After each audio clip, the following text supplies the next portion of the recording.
É isso aí, pessoal. Sejam bem-vindos a mais um episódio do Somcast. Hoje vai ser aqueles episódios disruptivos aí, acho que de grande valia para a maioria das pessoas que estão empreendendo nesse universo do vinho. A gente vai realmente dar um 360 nos temas que a gente aborda aqui. Hoje vai ser realmente um episódio diferente. Então hoje nós temos aqui, ó, vou até ler porque o negócio tá comprido aqui. Os principais nomes hoje, quando o assunto é inteligência de mercado relacionada a vinho no Brasil. Com passagem por grandes players aí do setor, fundador da Ideal BI, hoje a DEG Ideal, e pô, uma empresa referência de dados de análise estratégica para o mercado vitivinícola aqui da América do Sul. Pô, Felipe Galtarrossa. Que teu nome é bonito, hein, rapaz? Que isso? Felipe, obrigado, cara. Obrigado, Renato. Obrigado. Não pode ter que dar um golinho depois do brinde, pelo amor de Deus. A produção já tá dando bronca em nós. Puxa bem isso aqui. Aí. Boa. Felipe, cara, primeira pergunta é pra quebrar o gelo. Qual que é a tua primeira memória com o vinho? 18 anos de idade, entrei para trabalhar na Expand Group. Pô, que legal. Sou filho da Expand também. E ali foi meu primeiro contato, óbvio, com meus pais, meus avós. Sempre consumiram em casa. Mas meu primeiro contato profissional com vinho foi ali, foi na entrada da Expand. Entrei para trabalhar como estagiário. Lembro meu salário, R$ 500 por mês. Tava no auge a Expand, né? Tava no auge, cara. Tava no auge. Foi logo na saída do Lopes, a entrada do Luiz Gastão Bolognese como diretor, o cara que me abriu as portas. O Gastão também é um ser humano muito legal. Tinha o Gastão e o Gaston, né? O Gastão acho que já esteve aqui também, participou. É um cara que, pra mim, foi o cara que abriu as portas do mercado. Grande influencer hoje, né? Um Criador de grande conteúdo Um incrível. cara que veio da informática, foi pro vinho, hoje Foi, um voltou, grande foi, influencer. voltou. Foi, voltou. Mas um cara que nunca deixou a paixão, né? Acho que é isso que é legal. Ele nunca abandonou a paixão que ele tem pelo vinho. E na taça? O primeiro vinho que você lembra, assim, de uma referência mais positiva? Cara, na taça, eu acho que as provas, as reuniões que a gente participava sempre com vinho, obviamente, na Expand. Pô, e grandes produtores. Eu acho que a maior lembrança de todas, logo que eu entrei na Expand, e você entrevistou um outro cara aqui que pra mim é um irmão, um grande amigo, que é o Gianni Tartari. Porra, Gianni... O Gianni foi meu chefe na Expand, foi meu primeiro chefe. E a minha primeira viagem internacional foi pro Chile, num trabalho que nós fizemos com a Concha Toro. E a minha primeira visita vitivinícola, comecei com o pé direito total, foi na Alma Viva. Porra. Então, cara, aquela memória do Alma Viva, com 18 anos de idade, aprendendo, conhecendo o que era o vinho. Cara, pra mim ali foi o êxtase. Aí Cara, quero viver isso pra mim. não tem Quero como isso pra mim. sair desse mercado depois disso daí, né? Começou com o pé Aí direitaço, comecei né? com o pé direito, cara. Grandes pessoas ao redor. O Gianni, assim, é um ser humano ímpar também, né?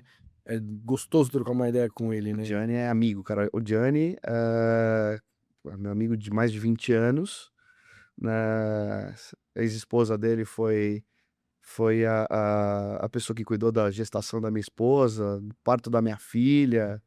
Pô, que Então, legal. assim, o Gianni pra mim, cara, um cara que abriu as portas também do mercado, me ensinou muita coisa. Pra mim, um dos caras que mais conhece de vinho do Brasil, Ah, conhece muito. de conhecimento, de E de uma técnica, humildade também, total. que eu acho que isso que é o mais legal de certos profissionais com carreiras consolidadas e muitos anos de profissão aí, é que, cara, eles têm uma humildade, assim, incrível, né? De passar o conhecimento, de trazer o vinho pro que ele é, produto da terra ali, né? Acho que é incrível. Ele tem... Se ele não ficar bravo, eu vou te mandar uma foto dele 20 anos atrás. Manda, vai ficar em off isso daí. Não, pode postar, eu arrumo uma briga com ele. Boa. No dia, Cara, e que eu aí... Não, tenho um carinho muito grande por não, ele. o cara é ímpar. E, pô, Expand, conta um pouquinho mais dessa trajetória aí Comecei- até hoje, vai, pra gente Comecei com a contextualizar. Expand, então, em 1998, 1999. Cresci muito rápido na Expand, cara. Comecei como estagiário da área comercial, quando a Expand estava trazendo para o Brasil um e-commerce de vinho que tinha sido desenvolvido pela Concha Toro. Foi um dos primeiros e-commerce realmente de vinho do Brasil.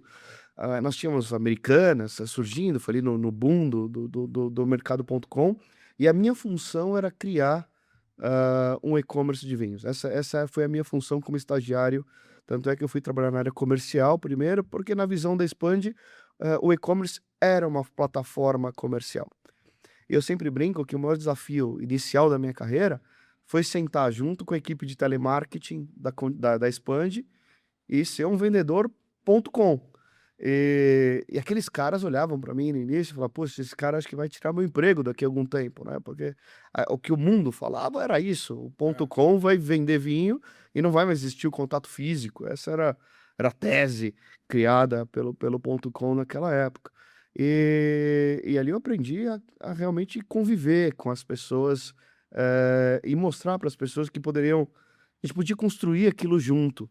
Depois a gente entendeu que a plataforma de e-commerce, e hoje é assim até hoje, Renato, na minha visão, o e-commerce ele é muito mais um catálogo digital que leva informação às pessoas do que uma plataforma de venda. Dependendo do nicho de mercado que você atua, de ticket, Total. Né, falando especificamente de vinho, a gente tem hoje nas grandes importadoras que têm uma plataforma de e-commerce, você está falando ali 5, 4, 5, 6% do faturamento. faturamento. Então, é uma base que, agora, o intangível é quantos clientes essa plataforma de e-commerce ela traz para os outros canais, Sim. seja para o próprio telemarketing, que até hoje é o grande canal de venda de vinho primo no Brasil, que não mais só por telefone, obviamente, mas por WhatsApp, ou pelas ferramentas de comunicação Muda um direta, pouquinho a ferramenta, mas a ideia, o conceito é o mesmo. Então, ali foi o meu primeiro trabalho com vinho.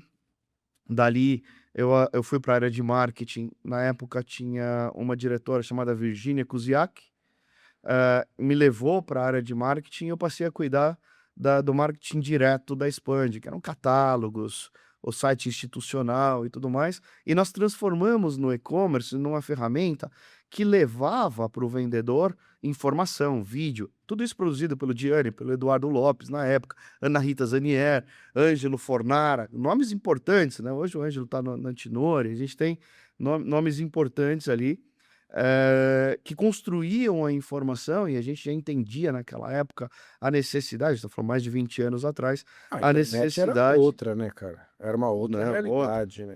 meios de pagamento era outro, dificuldade de colocar. Falava que assistir vídeo há 20 anos atrás era surreal também. Era surreal, mas era isso que levava pro consumidor uma informação e um desenvolvimento da categoria, na qual aqueles vendedores pegavam essas informações e utilizavam para depois vender por telefone, porque o cara não queria comprar via internet, tinha medo de colocar o cartão de Não, crédito e tudo mais, mas aquela informação ajudava o vendedor a vender mais. Então a gente transformou o que seria uma plataforma que olhava como uma ferramenta de venda numa ferramenta de marketing. E isso me levou para o departamento de marketing da Spud. Trabalhei com nomes que estão no mercado até hoje, assim, cara, Alexandre Corazza, Maite, que está na World Wine. Então a gente tem nomes que surgiram naquela época, exatamente da mesma época, né? Eu trabalhei com o Rodrigo Adura, que está no Pão de Açúcar. Nomes que cresceram, né, que desenvolvemos ali na Expand, fomos criados ali pela Expand. Quando a Expand tinha mais de 70% de share de mercado. E aí eu acho que é outra experiência que é legal, que não sai da minha cabeça, obviamente, quando a gente tinha as degustações de Romanée Conti. Época boa, hein? Que beleza, rapaz. Cara, ali foi maravilhoso, foi maravilhoso. Depois eu saio da Expand e vou me aventurar num projeto da minha família, num trabalho, numa empresa que minha família tinha. Essa empresa, por fim, fechou, não continuou. E há 15 anos atrás, mais ou menos, eu recebo o convite de um cara que trabalhou comigo na Expand também, e que é o responsável pela Ideal existir, que é o Rogério Dávila, da Ravan, que foi diretor comercial da Expand na época que eu trabalhei, e o Rogério, já na Ravan, precisava tomar uma decisão sobre, na época, ele trazia Santa Júlia, Vinamaipo, e havia uma negociação com o Grupo Pão de Açúcar em o Pão de Açúcar importar direto ou a Ravan continuar importando e distribuindo para o mercado. E ele me convidou para fazer um estudo de mercado que ele pudesse tomar uma decisão em relação a esse processo que ele estava vivendo, que o mercado estava passando, que foi... O supermercado sempre importou no Brasil, mas teve uma época que foi um auge mais O forte, de auge do Pão de Açúcar ali. principalmente puxado pelo Pão de Açúcar. 10 anos foi o maior importador de vinhos do Brasil, né? Exatamente. Bom, nisso, cara, durante 4 meses eu preparo essa informação e eu trabalhava, cara, uma coisa que foi muito importante, porque quando eu saí dessa empresa familiar e quis voltar para o mercado, eu brinco até hoje que algumas pessoas que hoje continuam sendo meus amigos, obviamente, mas me fecharam as portas, né, que eu tentei retomar. Fiz entrevista vou brincar aqui, depois ele vai ficar bravo comigo, mas não é verdade, mas eu falo para ele, nenhuma mágoa com isso. Mas o Rodrigo da Winext, que é meu amigo, posso dizer isso, eu fui fazer uma entrevista com ele na Expand, mas não passei na entrevista para voltar para o mercado. E eu fui trabalhar como vendedor de vinho de uma importadora chamada Viníssimo, que era no Alphaville. E aquilo para mim foi riquíssimo, porque eu conheci o que era realmente a rua. O que era vender vinho num restaurante? O que era ficar na porta de um supermercado para ser atendido? O que era negociar com o comprador? Dores diferentes, né? Dores totalmente diferentes, mas que foram importantes no meu processo de crescimento, de enriquecimento cultural, para que eu pudesse hoje Entender prestar a cadeia consultoria. toda, né? Conhecer a cadeia como um todo. E aí, durante 4 meses, eu preparei aquele estudo para o Rogério. Chegou o dia que eu apresentei e aquele estudo realmente foi importante para ele tomar a decisão que ele tomou, do Pão de Açúcar importar direto e tudo mais. Foi uma decisão importante também na carreira do Rogério. E o Rogério viu naquilo uma oportunidade daquele estudo virar uma empresa. E o Rogério não foi egoísta, cara. Eu acho que esse foi um ponto mais importante. Porque o Rogério pegou o telefone na minha frente, ligou para o Ricardo Carminiani, que tinha sido presidente da Expand e tinha aberto uma importadora chamada Wine Brands, e vendeu o meu trabalho de estudo de mercado sem o Ricardo nem mesmo ter visto o estudo. E ao mesmo tempo ele ligou para o Francisco Torres, que foi diretor, o executivo da Conchitoro, desde a saída da Expand a montar a operação no Brasil, e também vendeu o estudo. Então eu saio da sala do Rogério naquele dia com uma empresa e 3 clientes, sem um CNPJ.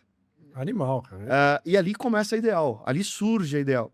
E a Ideal vira um estudo de mercado, do mercado brasileiro, inicialmente tratando dados de importação, falando sobre a importação, e a gente vai evoluindo. Eu entendo nesse trajeto de quase 15 anos que não era uma empresa de dado, mas era uma empresa de transformação de dado em informação, uma empresa de consultoria, na qual hoje é a maior empresa da América Latina em estudo de mercado, não só para o mercado brasileiro, porque hoje a gente estuda o mercado desde México, Colômbia, Peru, Equador, Chile, Argentina, Uruguai, e tem no Brasil... Estados Unidos para baixo. Estados Unidos para baixo, a gente estuda todos os mercados e fornece esse estudo não com dado, mas com informação, com estratégia, com análise de mercado.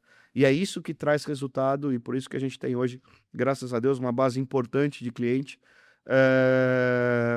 que compra e contrata e acredita na consultoria que a gente presta, e graças a Deus tem resultado em bons negócios, tanto para os nossos clientes, obviamente para a gente também. Boa. Antes da gente debruçar em cima de dados aí, de relatório e tudo mais, conta um pouquinho mais como que é essa estrutura hoje da Ideal. Como que funciona ali? Você tem só o relatório, você tem relatório com consultoria? Dá uma explanada geral pra gente. Hoje a gente faz uma análise que a gente chama de Ideal 360, que é desde os principais exportadores globais ao mercado brasileiro, falando de Brasil especificamente, até o ponto de venda. Então a gente analisa a cadeia distributiva como um todo.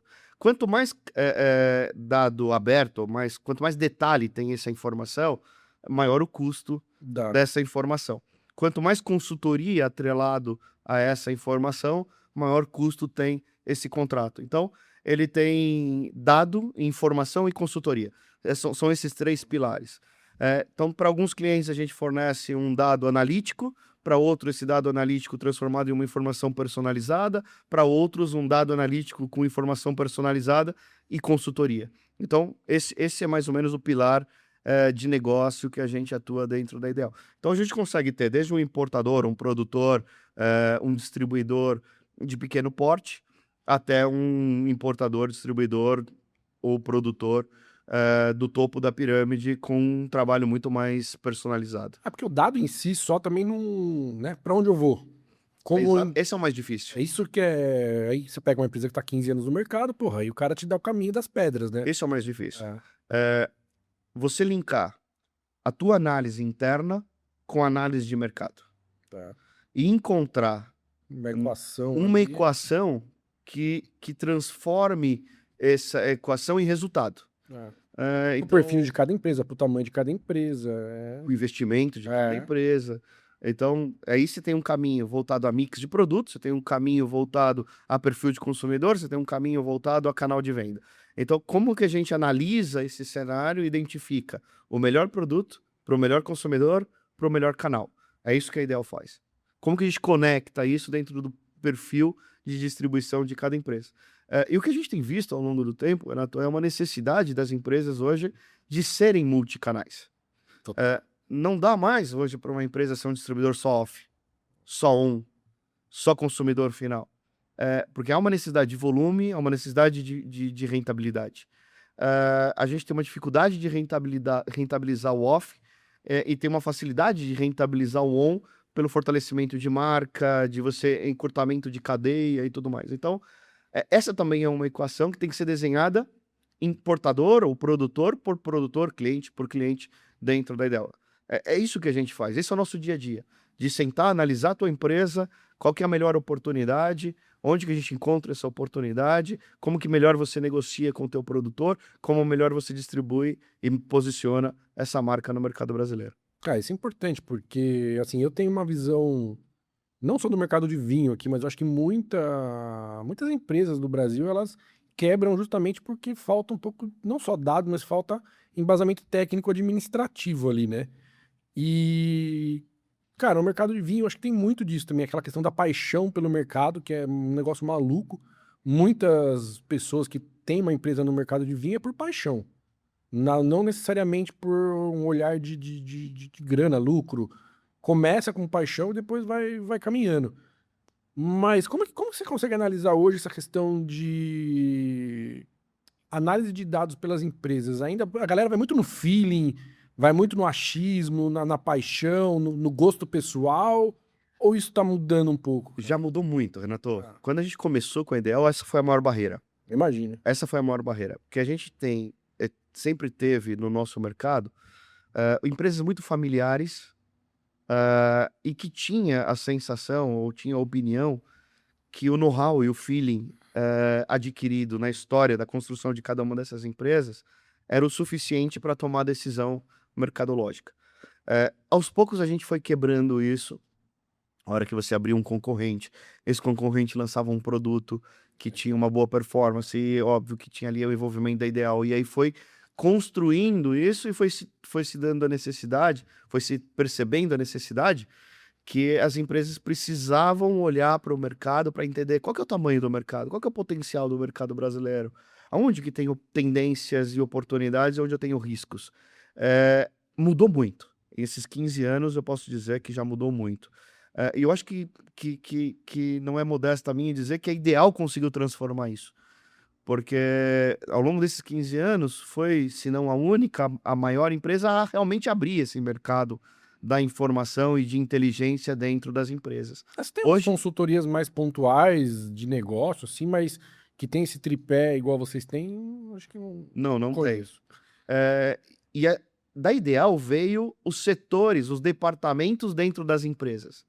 Então, hoje a gente já abastece o departamento das empresas com dados e informações que essas empresas, dentro do seu ambiente, já conseguem processar essa informação e entregar para o board uma informação para tomada de decisão estruturada dentro da sua operação. Então, o que era uma empresa só de prestação de serviço, hoje é uma empresa que também entrega uma matéria-prima para um departamento dentro das grandes empresas do Brasil. Então, eu acho que essa já é uma evolução do entendimento desses importadores ou produtores e dizer, olha, precisamos olhar para o mercado. Precisamos olhar. É fundamental olhar o mercado. Não, total. Eu acho que isso vai muito em paralelo também com a profissionalização dessas empresas familiares, né? Eu acho que isso é uma questão que ou você vai para esse caminho ou vai para falência, né? Não dá pra você ser familiar sem ser profissional por muito tempo. Hoje o mercado é muito competitivo, né? Não tem como. E aí, no começo, da Ideal ali, quais foram as principais barreiras que vocês quebraram, assim, de aquelas coisas meio... Aquelas frases prontas, aqueles ideais coletivos que todo mundo pensa igual, e aí chega uma análise de dados mais certeira e quebra isso no... A partir do momento que a gente começou a personalizar os estudos, que a gente entendeu que os estudos precisariam ser direcionados à necessidade e à dor de cada empresa. Ali foi porque uma coisa é você ter um relatório de inteligência de mercado setorial e você dizer assim, olha, o mercado brasileiro é assim e vai para esse caminho. A outra coisa é você personalizar isso para cada uma das organizações que fazem parte desse setor como um todo. Então, a partir do momento que a Ideal começou a, a entrar a fundo na dor de cada uma dessas empresas, foi onde a gente quebrou esse paradigma de frases prontas. Porque aí foi um trabalho muito personalizado, muito direcionado. E esse foi o grande diferencial. E dois pontos que eu acho que são importantes a gente ressaltar. Primeiro, óbvio, a necessidade que nós tivemos de criar uma autoridade. Eu acho que eu ter vindo de um mercado como o da Expand, com um certo know-how, e ter vivido essa história dentro da Expand, e depois até mesmo na rua, me permitiu estar preparado para esse momento de prestar uma consultoria para pessoas importantes. A minha perna tremeu muito, cara. Acho que um dos caras que mais eu tive medo de conversar assim, receio, e depois me tornei amigo, e graças a Deus por isso, cara, foi o Celso Lapastina. Minha primeira reunião com o Celso, minha voz não saía. Porque, cara, como que você tá falando de mercado para o cara que era teu ídolo ali dentro do setor como um todo? Então, construir isso, né, a tua autoridade, com muita humildade, as pessoas tão importantes como que construíram, que ajudaram a construir o mercado, Otávio, Celso, Ciro, Licínio, pessoas que construíram o mercado de vinho no Brasil, e ganhar o apoio deles ao longo dessa minha jornada, eu acho que foi fundamental para estar onde a Ideal está hoje. Cara, que legal, que jornada bacana. Fala, produção, o que você tá pentelhando aí, mano? Os apoiadores me mandaram mensagem aqui. Puta, é verdade, foi mal, hein, galera? Foi mal. Agradecendo, então, nossos apoiadores aqui do Somcast, Trig Uva, que, pô, mandou esse Cata Terroir aqui, um Viognier muito legal, super custo-benefício. Acessa lá, triguva.com, Somcast 10, tem 10% de desconto. Eu lembrei que eu tinha esquecido, mas eu acabei esquecendo que eu esqueci. Que coisa maravilhosa, né? E, pô, então tem o link na descrição, QR Code na tela, a nossa tábua maravilhosa aqui com queijólatra, que, mano, só seleção de queijos artesanais, coisa linda. Somcat 10 também tem 10% de desconto, acessa lá. E em Câneva, o Gão Mãos de Fada fazendo essa charcutaria artesanal urbana, primeira a ser certificada aqui no Brasil. Cara, animal. O Gão, mais uma vez, parabéns, meu irmão. Charcutaria, meu, de primeiro nível. Acessa lá, o QR Code tá na tela, manda uma mensagem direct pro Gão lá, enche o saco dele. E é isso. Certo, produção? Agora vai. Eu lembrei. Obrigado de nada. Cara, tá bom mesmo, Eu hein? comecei a perguntar, falei, putz, esqueci de fazer a introdução da galera aqui. Aí foi falando e o negócio foi embora. Aí, pô, e vindo pro lado mais ponta final ali da cadeia ali, né? Você acha que ainda hoje o sommelier, o cara que tá no dia a dia, ele ainda tem uma distância muito grande da realidade da Ideal, assim? Você acha que cada vez mais ele vai ter que se aproximar desse universo dos dados, cara?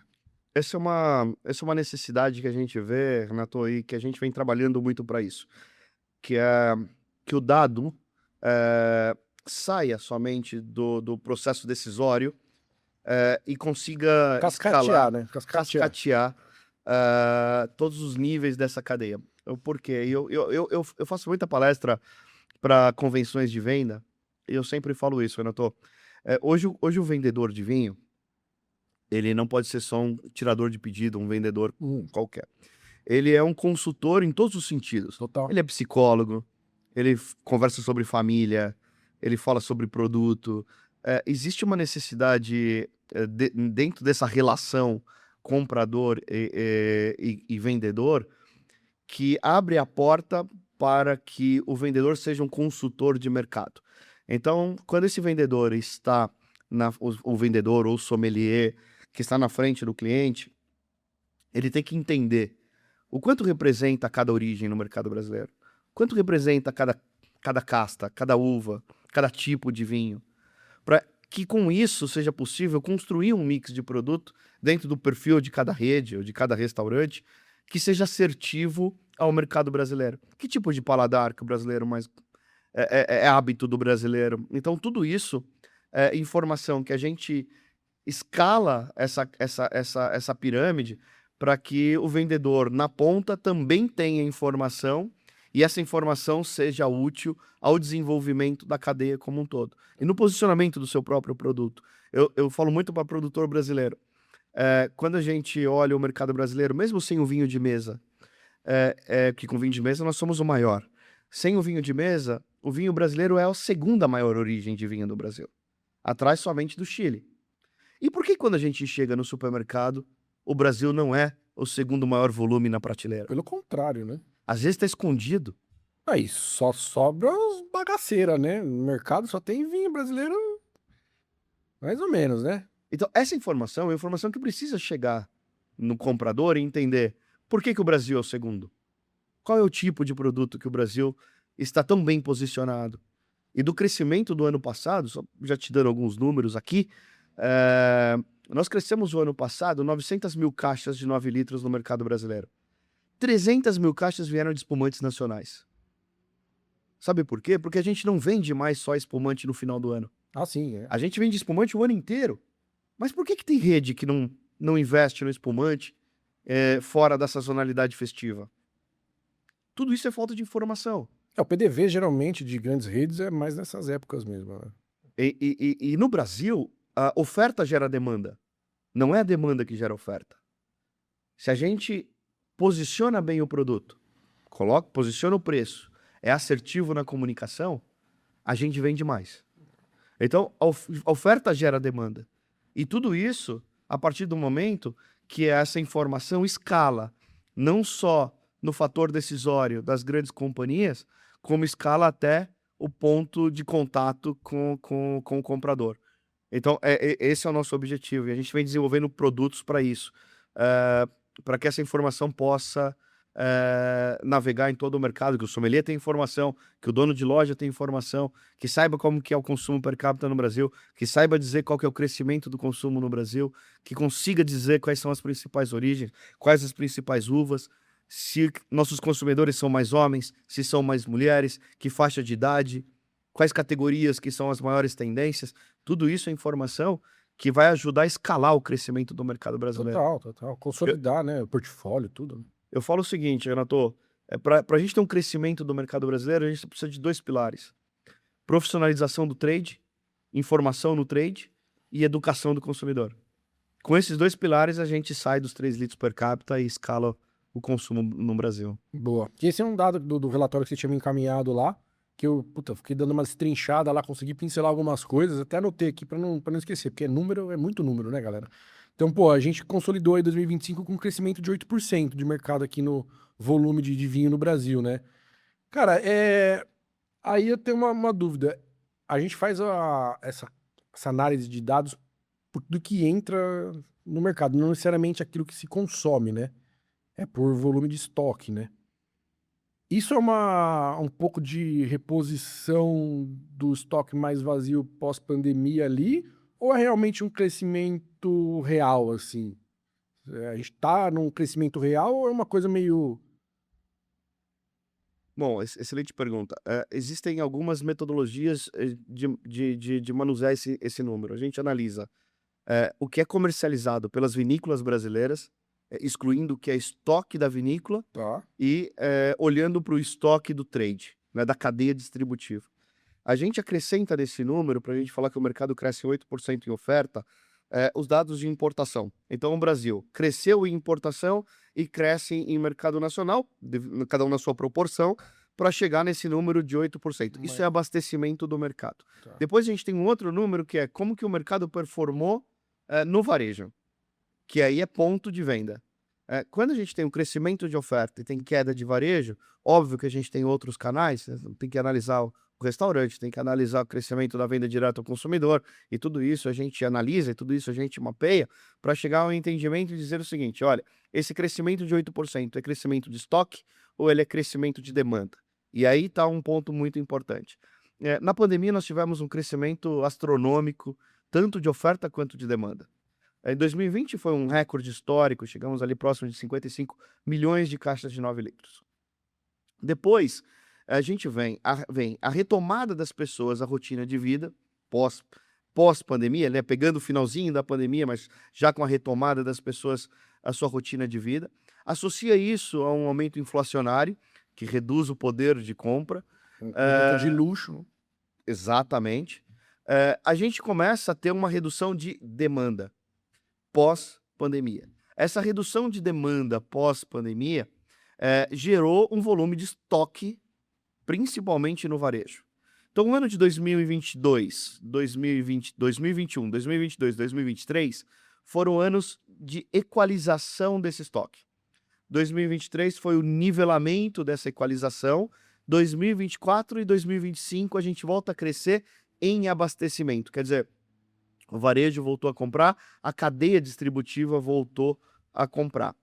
Isso não necessariamente quer dizer um crescimento de consumo. Quando a gente olha o consumo per capita dos últimos 10 anos, nós temos um crescimento médio de 3% ao ano.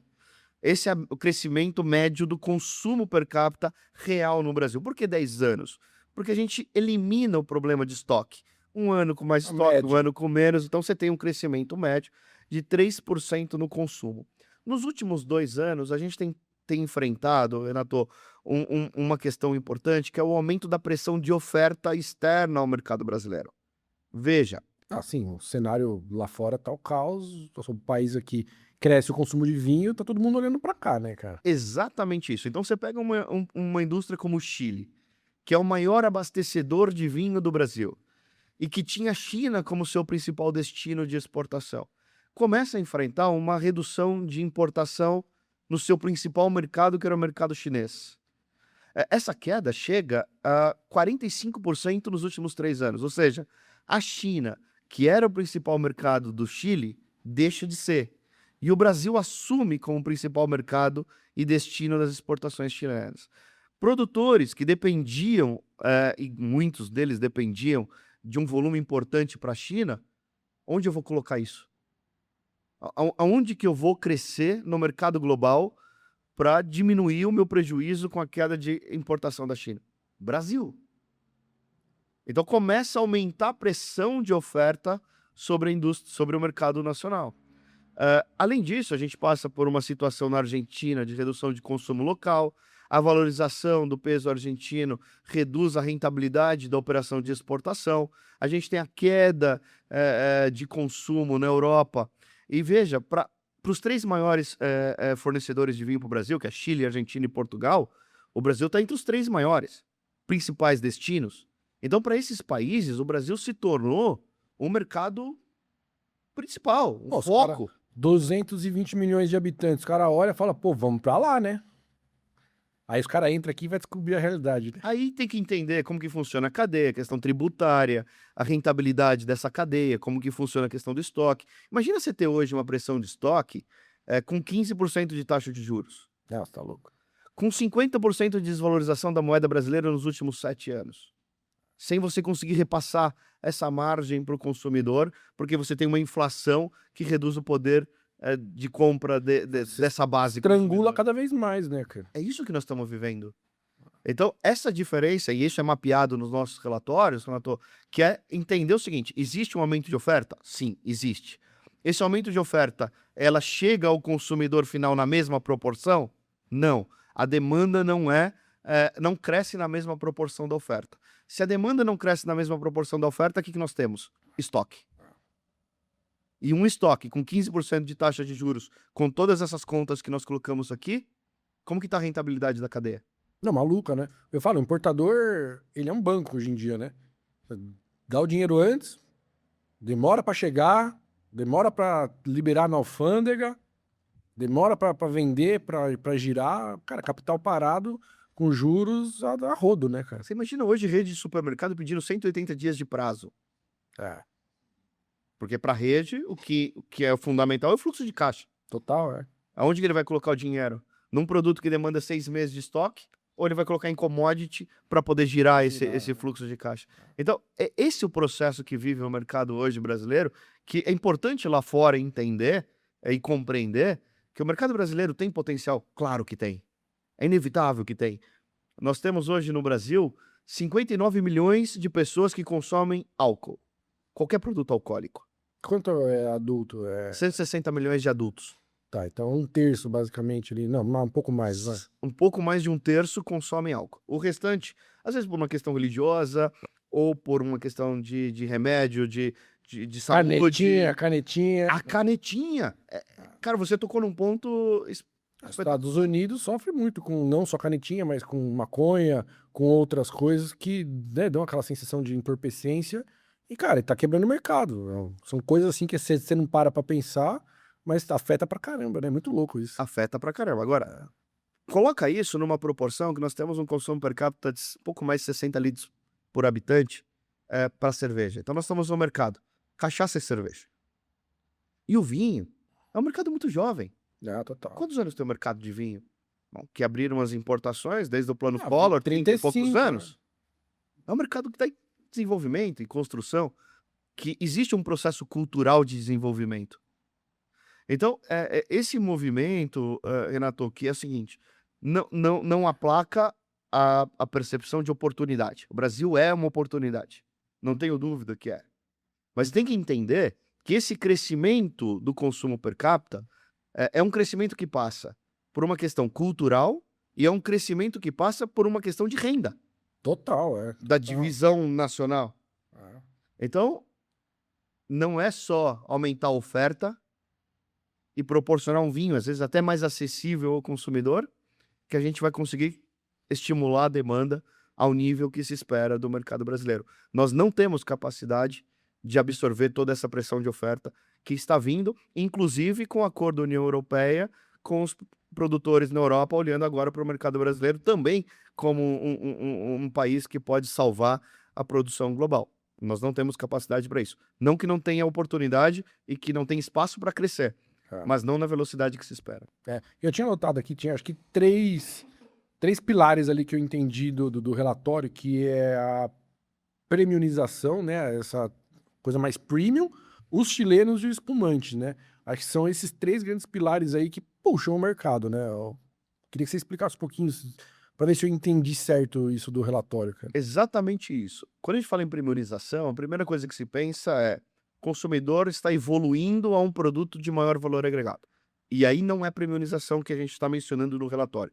A premiumização que a gente está mencionando no relatório é vinho de primeiro preço, pressionado pela economia, cai.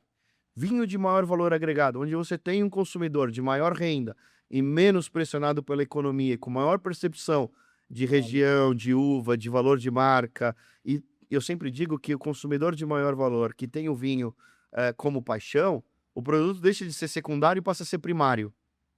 Porque é o seu objeto de desejo, é o hobby. Então, ele pode cortar outros gastos, mas ele não corta o vinho. Para o consumidor de menor renda, que está iniciando no vinho, o vinho é caro. E qualquer problema econômico que ele vai pagar mais no commodity, ele vai diminuir o consumo no produto que é secundário. Então, o que está acontecendo é exatamente isso. Cai a venda de produtos de menor preço e cresce a proporção do faturamento do setor em vinhos de maior valor agregado. Então, essa é a premiumização, mas não a premiumização no desenvolvimento desse consumidor, no seu hábito de consumo. Tá. E sim nos ranges de preço em que cada um tem a sua posição. Nada como falar com o dono do relatório, né, galera? Mais fácil. Você vê, é aquilo, dados não... Sem conseguir interpretar corretamente isso, precisa de um bom tempo, né? Eu peguei meio por cima lá e falei, puta, preciso anotar pra perguntar. E, pô, aí puxando pra esses dados de 2025 aí, agora realmente a gente pode falar que é 3 litros per capita, né? Sobre adultos. Sobre adultos, Que é o que realmente pode... eu vou explicar um pouquinho desse negócio de consumo per capita, eu acho que é legal para as pessoas entenderem. É o seguinte, no mundo inteiro se calcula o consumo per capita sobre produção mais importação menos exportação. e divide por uma população média de 16 anos.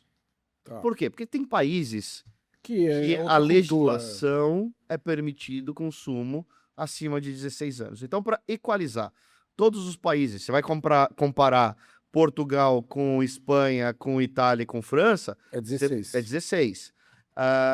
Como a gente trata o consumo per capita brasileiro e não compara com outros países, porque é incomparável, não dá para falar consumo per capita de 3 litros no Brasil, nós estamos muito distante dos 50 litros per capita de Portugal. É incomparável esse número, na minha opinião. Por uma questão cultural, obviamente. Justo. Então, a gente faz o cálculo do consumo per capita sobre adultos, que é quem realmente pode consumir a bebida alcoólica, e aí dá esse número em 2025 de 3 litros per capita. Aí, Perdão. não, imagina, aí puxando para essa questão do litro per capita, né? Para mim isso é um dado incrivelmente inútil.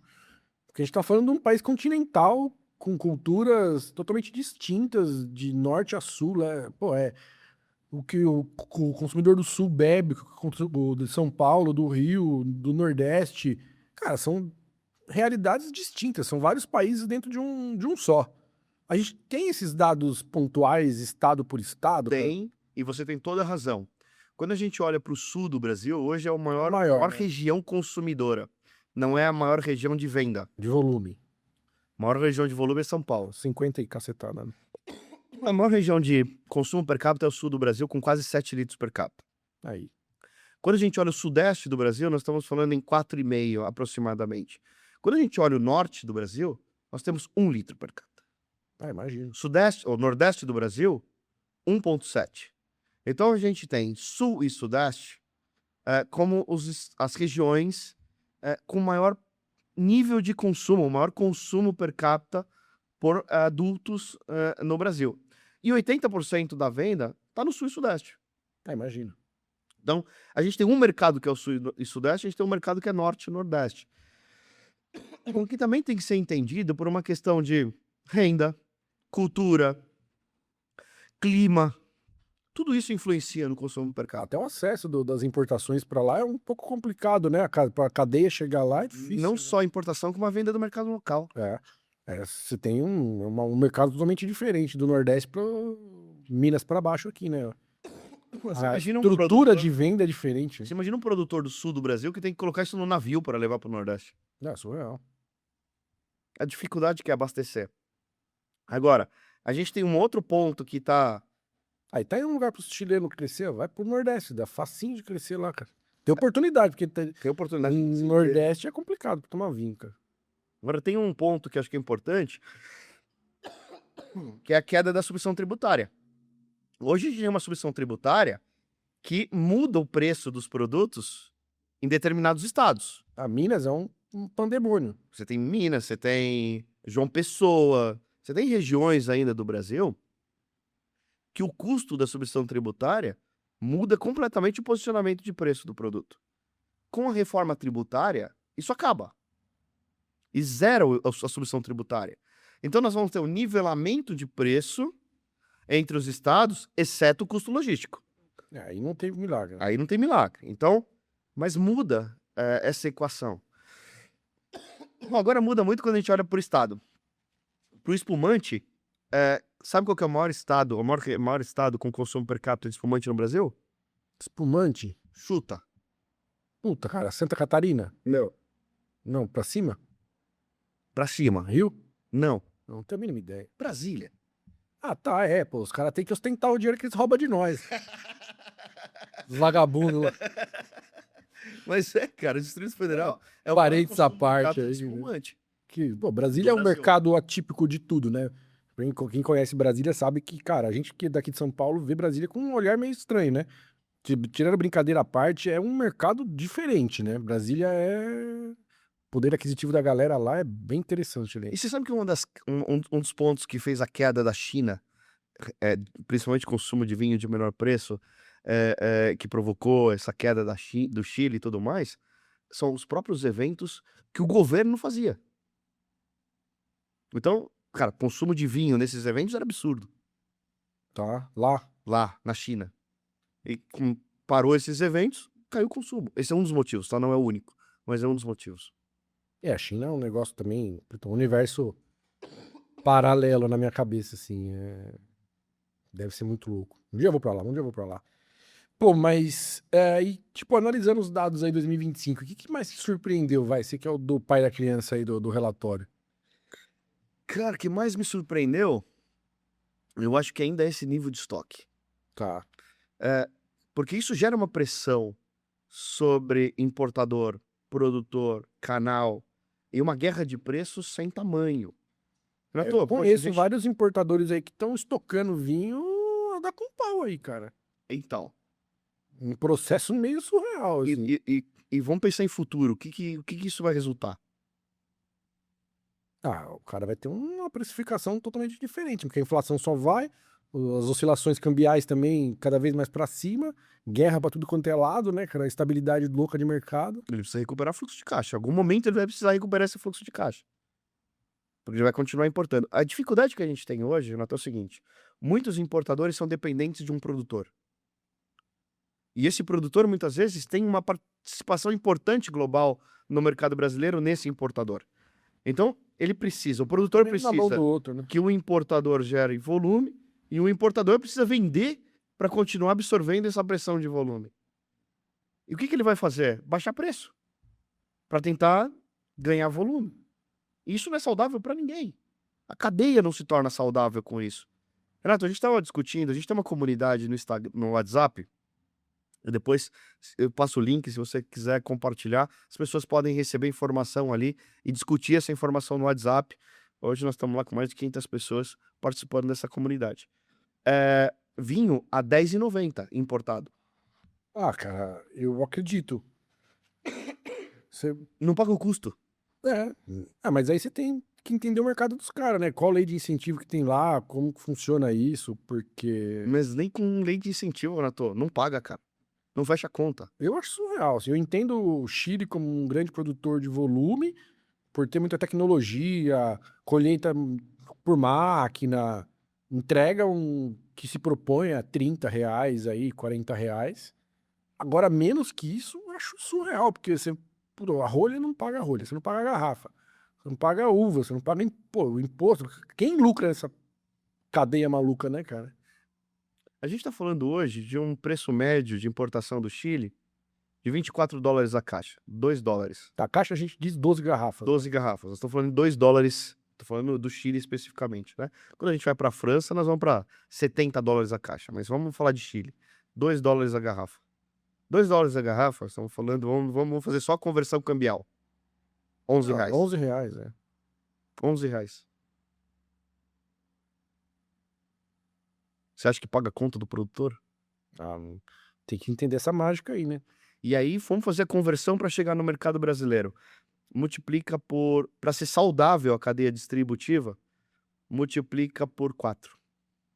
Para ser saudável. Que eu falei, R$30, R$40. Vai custar R$40. É. Como que esse produto chega na prateleira a R$10,90? Não é de contatinho, hein, galera? Isso aí é importado legalmente. Não é descaminho. Explica aí pra nós, porque... Guerra de preço, estoque, Tá. pressão, Desovar. recuperar fluxo de caixa. Tá. Esse para mim é o maior desafio do nosso mercado. Tô falando na parte de low price, né? De vinho de primeiro preço. Esse é o maior desafio, Renato. Conseguir equalizar e rentabilizar a cadeia distributiva com a pressão de estoque que existe hoje. Agora, vamos pensar no acordo União Europeia. Mas esse negócio é muito alarde também pra pouco desconto, né? Porque é um pedacinho de uma conta que tem 10 negócios lá de tributação. No final das contas, não vai ser um desconto Da União Europeia? tão expressivo Da União assim, Europeia, né? em 8 anos, a gente tira o principal imposto, tira o imposto de importação, que é 27%. Mas é 27 dentro de uma escala, não é 27 8 no anos. valor geral, né? Não, 27% do valor de origem. De origem, não o preço final do vinho. Não o preço final do Por vinho. isso que na proporção é muito menor do Nós que... estamos falando em 19% em média de preço, de redução provável de preço de venda. Você acha que vai reduzir mesmo? Não.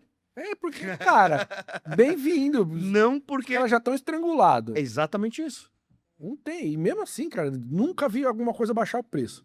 Não, agora, nivela o custo com os países sul-americanos. Tá, Ou seja, a base tributária que a gente tem da Europa, em 8 ali, anos, na América do Sul. será a mesma que existe hoje na América do Sul. Tá, tudo bem. Com uma necessidade da Europa em fazer volume, vai pressionar o mercado brasileiro. Ah, mas que bom que venham mais vinhos europeus pra Vai- cá, né? Haja vinho chileno, né? Pelo amor de Deus.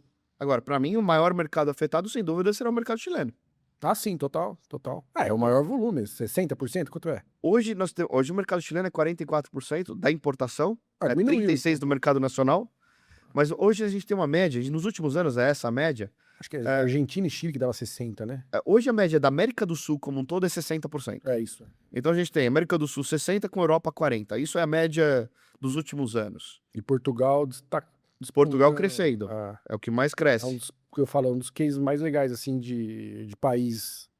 Os caras fazem um trabalho de marketing muito bom, cara. E com maior investimento. Ah, sim, total. É o maior como origem é o maior investimento no Brasil. Marketing, desconto tributário, incentivo, uma série de coisas. No Portugal, as micro-regiões, é bem um trabalho muito legal. E se nós pegarmos a exportação portuguesa e tirarmos o vinho do Porto, que o Brasil é muito pouco, consumo de vinho do Porto no Brasil é não nicho. Não é cultural, O Brasil briga com os Estados Unidos entre o primeiro e o segundo, brigando ali na liderança, como o maior destino de exportação portuguesa. Caiu um imposto no Brasil. Cara, esses caras vão vir para cá, pro Brasil, babando. Não tenho dúvida disso. E a gente volta na discussão. Nós não temos espaço para aumento de demanda. Não temos espaço para aumento de oferta. É. A gente tem necessidade de aumentar a demanda. Então, com essa equação, o crescimento de uns é a queda de outros. Então a gente vai ter uma troca importante na participação das origens. E aí, falando do vinho chileno, tirando esse vinho a R$10 aí, enfim, você acha que essa enxurrada de vinho chileno atrapalha o mercado, cara? Não sei se atrapalha, Renato, de verdade. Não sei se atrapalha. Ou distorce um pouco, assim? Eu acho que provoca essa guerra que a gente está aqui conversando. Tá. E essa guerra não é saudável, porque a partir do momento que você não rentabiliza a cadeia, ninguém trabalha de graça. Não, total. Né? Então eu acho que essa pressão de volume que afeta a rentabilidade, isso não é saudável. Isso não é saudável. O crescimento de marcas e de experiências no ponto de venda, acho que o consumidor está aberto à experimentação. Novos estilos, novas uvas, modelos de fermentações diferentes. Tudo isso é legal. Acho que tudo isso enriquece o mercado. Mas ainda é muito nicho, né? Muito nicho. É igual a gente fala de vinho orgânico.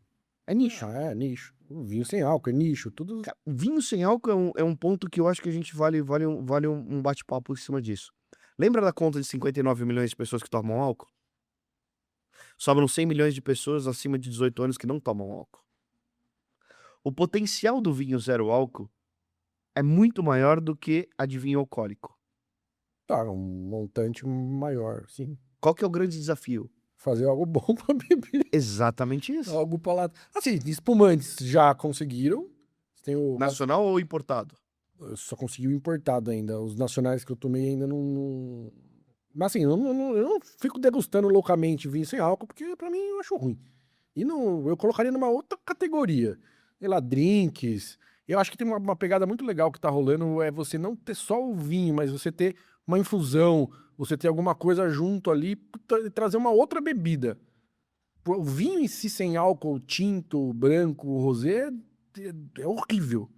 É horrível, assim, os que eu tomei, pelo menos assim, eu tomei nacionais, peguei indicação com alguns cara bem legal, assim, um sommelier bem legal, assim, falei, cara, o que vocês têm tomado de vinho sem álcool aí? Cara, pra falar mal, eu preciso tomar, né? Então eu comprei, gastei lá uma grana com vinho sem álcool pra tomar, minha esposa tava grávida, falei, agora, vou colocar você de teste, toma um golinho aqui, e cara, é intragável. Aí, espumante, consegui algo mais palatável.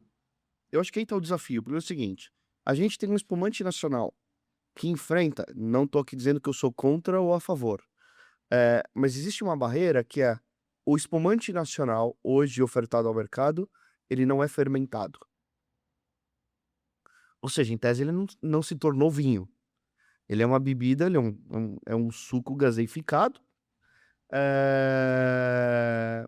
que não é vinho. Concorda? Ok. O espumante nacional. O espumante nacional ele não é fermentado. Ele não passa pelo processo de fermentação, depois a desalcoolização. Ah, tá. O Ele- zero álcool. O zero álcool. Ah, tá. É o zero álcool. Ah, não sei, não tomei nacional ainda. Então, Só tomei aí a tranquilo. gente tem hoje um volume já importante. Só pra você ter ideia, 5% do que a gente vende de espumante hoje no Brasil já é zero álcool. É que a desalcoolização também é um processo caro pra cacete, né, cara? Caro e destrói o vinho. Ah, cara, Hoje você tem alguns processos que conseguem segurar o aroma, devolver vai o aroma. evoluir, mas ainda assim é difícil, né, cara? Mas a cerveja também foi isso. É isso que eu tô falando, é uma questão... mas tudo bem, ali você tem um investimento muito maior de tecnologia, porque é um mercado totalmente diferente, né? Por isso que os europeus, eles conseguem entregar uma qualidade muito melhor, porque o investimento lá é muito maior, né? Mas hoje você tem marcas renomadas de cerveja que o faturamento dela já representa 40% zero álcool. Ô, louco. Então, o potencial do zero álcool é enorme. A gente ainda não tem estrutura e um produto adequado ao mercado. Concordo com você. Eu não provei nenhum ainda que eu possa dizer espetacular. Ah, isso aí vai ser difícil. Mas acho que o mercado caminha para isso e o potencial do mercado brasileiro é muito grande zero álcool. Não, ano passado, eu comprei umas 10 garrafas de espumante zero álcool. Ó, queria tomar um vinho, né? Vou tomar sozinho e deixar a esposa com vontade. Comprei uma porrada de Freixenet zero álcool. Comprei espanhol ali, meti bala, comprei um monte. Hoje o faturamento de zero álcool na própria Freixenet, que tem uma liderança importante do setor de espumante importado, cara, já é um faturamento extremamente representativo.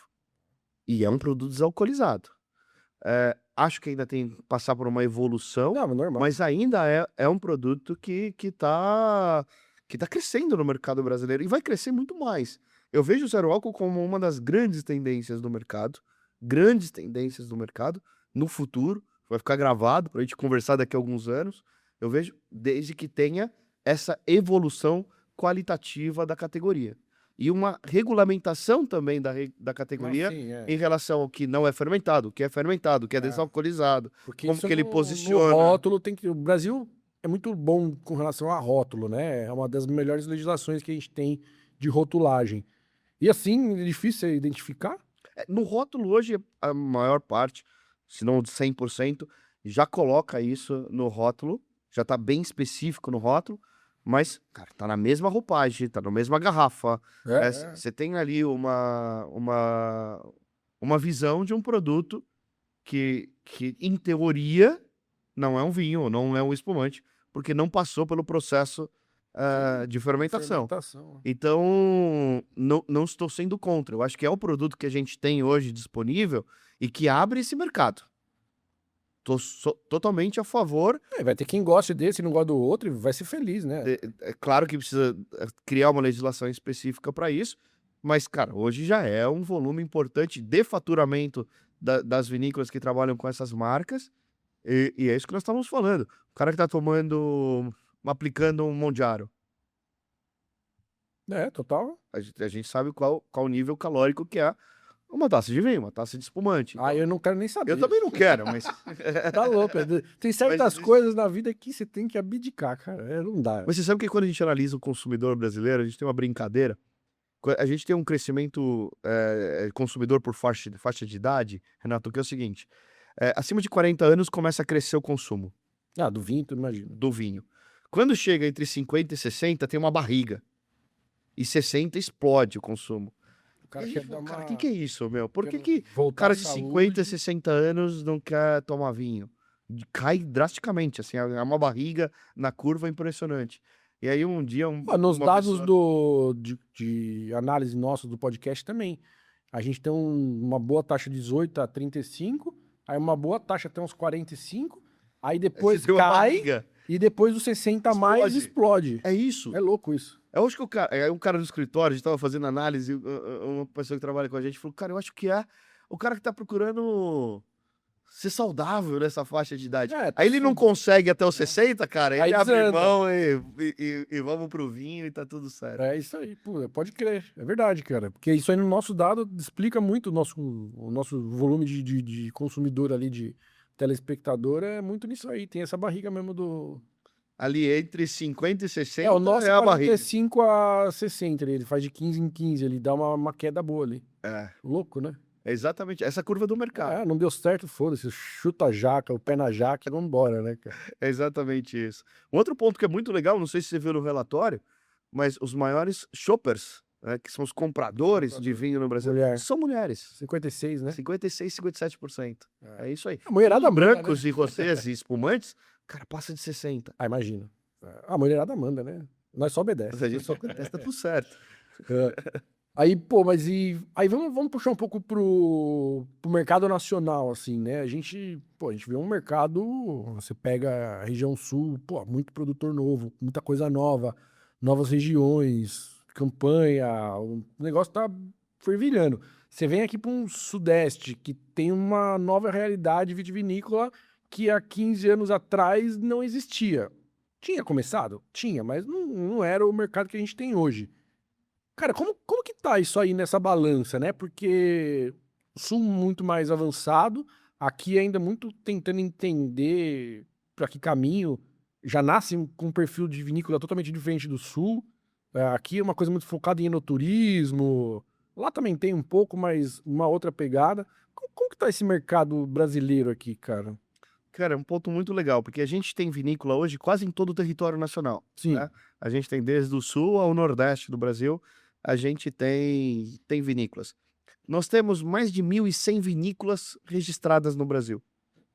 É impressionante esse número. Vocês têm esse levantamento Temos. ano a ano? Temos. Porque se você pegar os últimos 5 anos, deve ter feito assim, né? Crescimento absurdo, principalmente, obviamente, Por aqui. por aqui, na região sul de Minas, no Mantiqueira sudeste, ali, Mantiqueira, essa região toda.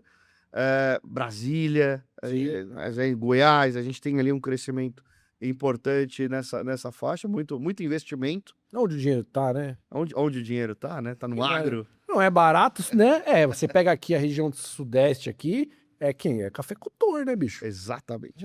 Os caras da grana ali. Muito empresário, Sim, muito empresário investindo, colocando. O vinho, ele traz um resultado intangível, que é o status. Sim. Né? Não só o resultado financeiro. Então tem muita gente que fala assim, pô, o cara quer virar milionário, um bilionário quer ficar milionário, abre uma vinícola. Mas, cara, isso traz um resultado intangível do nível social, empresarial, de se ter uma vinícola e receber um relacionamento, um network ali na sua propriedade, que é absurdo. É absurdo. A gente vê grandes empresários, aliás, investindo em vinho. Né? A gente tem Menin. Tá comprando Portugal lá, o Douro já tá é dele, dominando. tá dominando. Que ele falou, deu uma matéria dele, falou, cara, de qualidade assim, ainda é o lugar que tem 1 metro quadrado mais barato. Eu tava conversando com uma pessoa essa semana passada, sobre custo exatamente de terra em Portugal. E, cara, assim, você compra 1 hectare, muito barato. Muito barato. Mas falando de mercado nacional, eu acho que o Sudeste vem fazendo um trabalho muito importante, que é de precificar o vinho brasileiro. Precifica corretamente, porque já vira um negócio, né? Não nasce como um sonho, né? Quando a gente olha, e a gente vai conversar com as vinícolas, principalmente do Sul, raramente você vai encontrar um vinho que custa R$500 a garrafa. Tirando as maiores ali, que você vai ter os ícones. Muito raro, tá? Muito raro. Quando a gente olha uma Valduga, por exemplo, que tem um vinho de R$1.000 a garrafa, e a gente fala com ele sobre o enoturismo, e depois da experiência vivida por um consumidor, e chega na loja, é abordado e tem todo aquele trabalho, a venda de vinho caro, depois de viver a experiência de visitar uma vinícola nacional, desse vinho de R$1.000 a garrafa, é um dos principais itens vendidos na vinícola. Só que quando ele vai para distribuição com esse produto, ele tem muita dificuldade em vender e posicionar esse produto porque nas lojas especializadas e tudo mais. Coloca na cadeia e o negócio dispara o preço, né, cara? Então você tem uma necessidade de enoturismo, mas o Brasil tem a necessidade de posicionar e construir a sua marca como origem, depois como vinícola, em vinhos de maior preço, de maior valor agregado.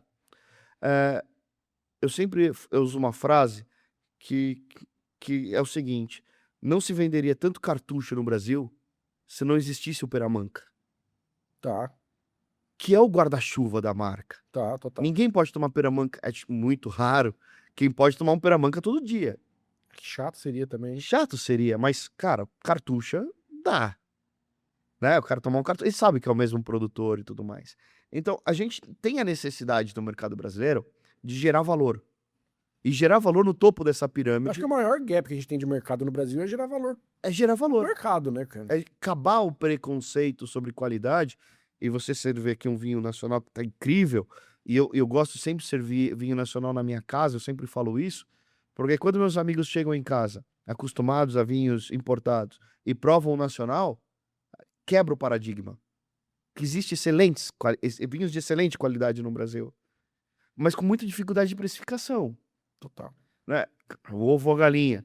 Né? Você vai conseguir vender ou posicionar? Bom, a vinícola vai falar assim, cara, eu consigo posicionar, mas eu não sei se eu vou vender. A gente consegue construir, ou seja, entender que há essa necessidade e construir esse caminho para chegar daqui a alguns anos e estar posicionado num patamar que vai gerar valor para a cadeia de preço do vinho nacional. Cara, a gente tem grandes vinícolas, boas vinícolas, e uma das maiores, cara, não tem um vinho de R$200 no portfólio. Cooperativa? Cooperativas. Agora surgindo uma outra marca, mas não tem. E quem faz a distribuição de vinho nacional hoje no Brasil? São as vinícolas boutiques? Não, imagina. Não são. Imagina. Então, como Tem que nem esse volume, vinho né? chega a nível nacional num posicionamento de preço desse? Claro, o vinho tem que valer, claro que tem, mas a gente tem capacidade e uva para produzir um vinho de qualidade a esse nível de preço. Eu acho que é uma questão muito também de mercado, né? Eu acho que a Mantiqueira aqui, sul de Minas, toda essa região dupla poda aqui, ela tem um Colheita de privilégio. inverno? Tem um privilégio da 2 horas daqui de São Paulo, né? 50 e poucos % do vinho consumido do Brasil é daqui. O maior poder aquisitivo do Brasil tá aqui. Cara, os caras tá 2 horas. São Roque tá se beneficiando muito por isso agora também. Muito. Cara, Você tem ali uma isso. frequência de 4, 5 mil pessoas visitando a Góis no final de semana? Sim, 4, 5 mil, é isso aí. Cara, é um número absurdo. Agora, São Paulo já nasce posicionando mais alto. Nem tudo vale o que estão posicionando, mas Mas aí é tão. uma questão de demanda. Tem muita demanda, tá vendendo, beleza. Uma hora o mercado equaliza isso daí. Equaliza isso aí. É. Mas está. Tem demanda, tem demanda. Só que pra 80% caralho. do nosso mercado ainda está no sul. Sim, sim. Então, esse De volume, crescimento, esse posicionamento. Agora, vamos olhar para o mercado brasileiro em relação à competição. Se nós estamos concentrados no vinho barato e nós temos estoque de vinho importado barato e guerra de preço, o nacional está no meio da guerra de precificação de produto. E acaba sendo atingido diretamente. Por isso todo mundo fala, vinho nacional é caro. Mas assim, eu falo, cara, você pega um espumante de R$150 ou um espumante de 80. Cara, porra, você bate de frente com um monte de importado aí que não chega aos pés. Você sobe pra R$150, você vai tomar uns espumantes muito legais. Você vai pra 300, meu irmão, você vai bater de frente com o mundo inteiro. Claro, terroir, cada um com o seu terroir, com a sua característica, não comparemos, né? Mas, cara, de excelente qualidade. Então, assim, é difícil ainda como a gente tá muito educando o consumidor ainda, o cara vai sempre fazer a comparação do chilenão de 10 conto, 30 conto com um vinho de 300 pau, 200 pau, que é uma média de um preço de vinho aqui da região de São Paulo, né, cara? E sobra para o mercado nacional o enoturismo. É. Se essa guerra impacta na distribuição B2B, O mercado aqui começou já, muitas vinícolas começou com o turismo antes de ter o receptivo ali. e aí você tem uma questão tributária, Não, você total. tem toda uma que gera rentabilidade para essa operação vitivinícola. É o caminho. É o caminho. Agora, para ganhar escala, tem que ir para distribuição. Uma hora vai ter que ir. Uma hora tem que ir. É. E agora tem que ir com qual posicionamento? De que forma vai? Como que vai posicionar o produto brasileiro? Essa é a construção que eu vejo necessária para o produtor brasileiro, que é construir valor. Esse é o maior desafio. Mas é um desafio necessário. Porque se não construir valor agora, imagina, nós estamos vivendo um cenário possível de aumento de pressão externa. Como que a gente se segura na nossa condição e na nossa posição? fortalecendo a nossa imagem e a nossa marca. Total, né? E esse é um trabalho necessário a se fazer. E é uma coisa que poderia vir de uma forma institucional também, né? Que aí é um gap gigantesco, né? O Estado não olha pra isso. Representa 0, sei lá, 0,3 do PIB, 0,2. 0,2. Então, assim, os caras tá cagando, né? Justamente, eu tenho um olhar assim, se é tão pouco, por que não incentivar? Se não vai influenciar em nada no PIB, por que não incentivar a cadeia, né? Mal não vai fazer, já não representa nada, né? Eu acho que aí é um gap muito grande que a gente tem. É um desafio político, né? Que tem algumas instituições e tudo mais. Hoje eu vejo uma união mais legal entre Sul, Sudeste e outras regiões se unindo para poder pleitear algo, né? Porque se ficar um brigando aqui, o outro brigando lá, cada um tacando uma pedra, cara, não sai do lugar. Eu sempre falei, cara, tem que unir as regiões vitivinícolas brasileiras para ter um empoderamento um pouco maior e fazer lobby, bicho. A vida é essa, bem-vindo à realidade. Você mora no Brasil, tem. É o que faz a indústria cervejeira. É. Cara, tem que juntar grana e fazer o negócio rodar, cara. Não tem Exatamente milagre, cara. Seja com campanha, com, né, e vai pra cima. Então esse pra mim é um grande gap que a gente rema muito sozinho, né? O empreendedor no Brasil, ele rema muito sozinho, né? Não tem... Rema muito sozinho. E muito independente ainda em regiões e estilos. Sim, Tem gente que... Sabe um negócio que eu enfrentei muito, Renato? Cara, uma pancada que eu levei no início da minha carreira, porque eu fui um dos primeiros a colocar o vinho de mesa no número de mercado. Tá. Cara, eu recebi muita pancada e falei assim, cara, vinho de mesa não é vinho, é outra categoria. Você tem que separar esse número. Talvez na Europa, mas aqui não. É vinho. O consumidor, quando vai comprar vinho de mesa, ele fala assim, eu quero um vinho de mesa. Um vinho suave. Ele sabe que ele vai comprar um vinho suave, mas ele não sabe se é feito com vites viníferas, não vites viníferas. Ele não sabe. É fermentado de uva. É fermentado de uva. E você sabe que a gente tem um estudo muito interessante da principal marca de vinho de mesa no Brasil, quase metade, Pérgola, quase metade do consumidor de Pérgola é um consumidor de alta renda. Eu acho que... Eu sempre falei, seco, doce, não tem nada a ver com renda. Muito é gosto, cara. O Brasil tem um paladar que gosta de açúcar, cara. Não adianta, é isso. É uma realidade. Eu odeio espumante... Moscatel? Não, eu até consigo navegar, mas um extra brut pra cima, pra mim, já não desce, cara. Demi-sec, assim, não dá, cara. Pro meu paladar. Eu, pra mim, sou zero residual de açúcar. Nature, pra mim, ponto final. Um brutezinho ali bem trabalhado. Então, assim, mas é paladar. O paladar do brasileiro puxa pro doce, cara. Não tem milagre. É vinho suave, é moscatel. Acho que o moscatel desse montante de espumante deve ter uma... Moscatel é 50% do mercado. Aí. Ele divide o mercado com brute. Metade brute e metade moscatel. Essa é a divisão. Agora, quando a gente olha, seguindo essa linha de raciocínio do vinho de mesa, 50% do que a gente oferta de vinho no Brasil é vinho de mesa. Mais da metade. E é um mercado que não cai. E é um mercado que premiumiza. Porque o líder de mercado não custa 15 conto. O líder de mercado custa 23, 24 reais. 25 reais. É o mesmo preço que a gente tem encontrado chilenão. Então, o consumidor compra... Que gosta. Porque é cultural. É, total. É da história da vida dele. Ele aprendeu a tomar vinho ali. Nosso desafio é evoluir esse consumidor a um vinho cada vez mais seco. Mas esse é um desafio. E não é da noite pro dia. Que ele sai de um vinho de 100 gramas de açúcar por litro para 4 gramas de açúcar por litro. Não é, esse é o desafio. E agora, não compra por preço. Não é porque é o mais barato. É porque é cultural, é o que ele gosta. Agora, quando a gente olha nessa categoria dos importados, cara, os maiores crescimentos ainda são dos vinhos com mais residual de açúcar, entre os importados. Inclusive. Então, ou seja, o paladar brasileiro é esse. Essa é a nossa base de consumo. A gente não vende só Barolo e Brunello. E assim, tem que acabar com essa questão de se é bom ou ruim, né?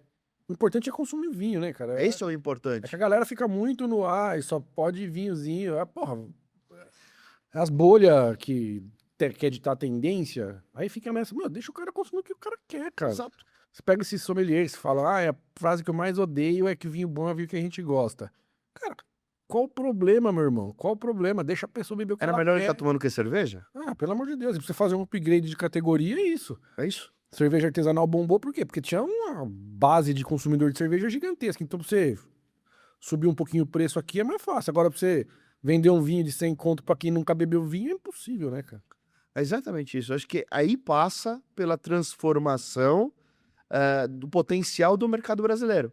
É. Porque se a gente hoje consome 45 milhões de caixas de 9 litros e metade disso é mesa, cara, se a gente começa a fazer uma transformação, uma evolução desse consumidor para um vinho de melhor qualidade, a gente consegue valorizar muito mais o mercado e gerar valor, faturamento, receita para o mercado brasileiro.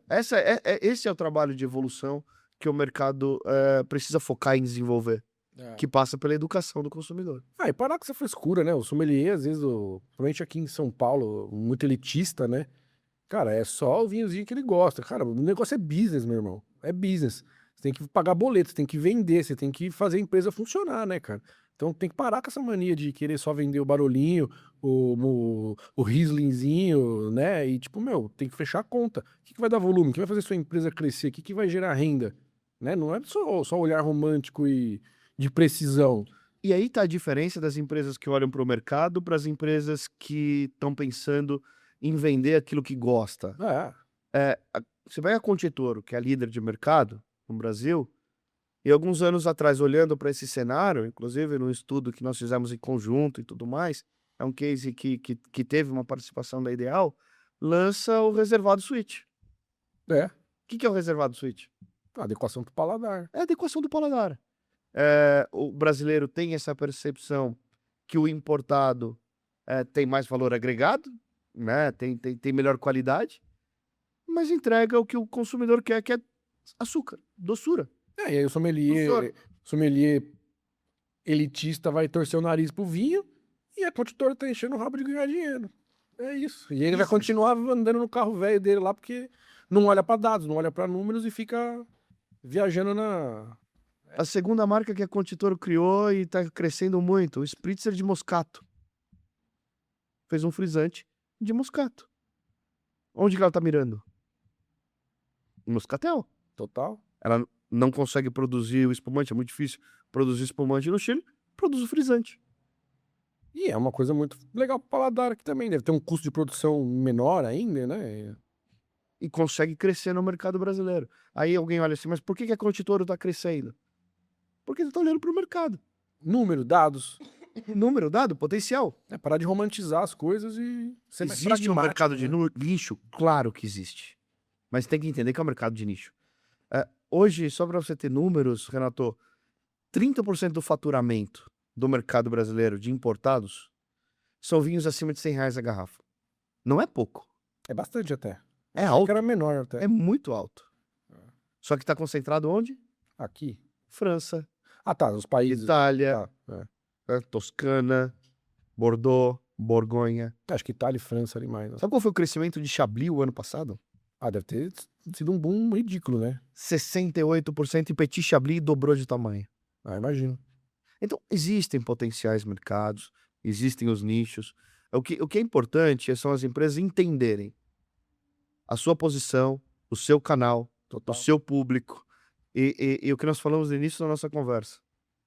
Hoje tem que olhar para a multicanalidade. Total. É.